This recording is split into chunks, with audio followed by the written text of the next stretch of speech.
Welcome back. The Hearts for Healthcare organization, alongside 95.3 K-Rock, held its first annual Radio-thon. The event raised money for the Cold Lake Hospital to help buy new equipment and retain doctors. As Clayton Brown explains, the inaugural fundraiser was a huge success. First annual Show Us Your Heart Radio-thon, live here at Cold. It's an ongoing challenge in the Lakeland region, a shortage of doctors combined with the lack of updated equipment. But through this event, everyone in the community had a chance to step up and help out. The Radio-thon is a great idea. We've never done anything like this before in Cold Lake, so the community's supporting it, and the oil companies are stepping forward and making some big donations today. So great news, and every dollar is going to help. Absolutely, just imperative that we get the awareness out more than anything, just to let people know what we're doing, what we want to do, and how we're going to do it, and give them an option to help if they want to, if they can. Officials say they are always trying to improve services offered at the hospital, which provides care for a wide region. Well, Cold Lake Hospital serves about 35,000 people. So in northwestern Saskatchewan, so you got the Good Soil, Meadow Lake area, clients from Saskatchewan come over here, Lac La Biche, St. Paul, and of course Cold Lake, Bonnyville. Residents and businesses in the city didn't disappoint as the support poured in. Almost $250,000 raised here today. People are really supporting us. So I guess, I just want to thank this community. It's just been absolutely awesome for us. The big donation of the day was $150,000 from Synovus. A lot of our people that come to live here come from other places, and we need to help make sure that there's enough of a facility both for health and otherwise for Cold Lake to be a good community to live in.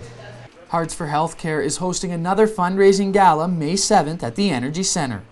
In Cold Lake, Clayton Brown, Newcap News. Well, it's been a nice ride, but one Vermilion man is putting the brakes on his 19-year run as a truck driver examiner. Retiring from his gig with Western Financial Group, he's built a great reputation with customers and the community over the years. Kathy Lee has his story. Today is Tom Kibblewhite's last drive as an examiner, and this is what he had to say. It feels pretty good. After 19 years of testing, Kibblewhite is ready to leave his job. It's about time. I'm at an age where I can retire and enjoy life and still be in good enough shape that I hope I can do some traveling and enjoy things. But not without leaving behind fond memories with those who worked with him and remembering a few memories himself.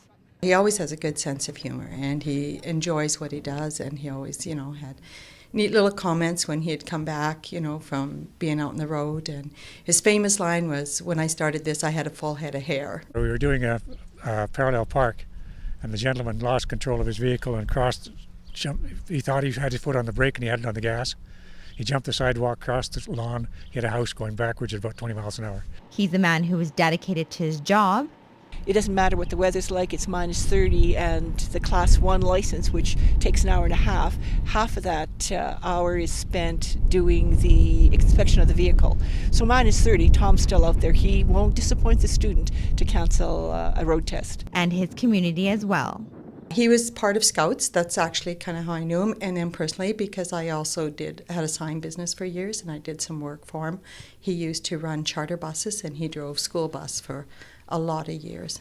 While the ride will always be remembered, Kibblewhite is looking forward to another chapter in his life with some travel plans. East Coast for one thing. I've been to PEI, but I've never been anywhere else on the East Coast. And I've got a sister in Texas that I might visit, and things like that. Kathy Lee, Newcap News.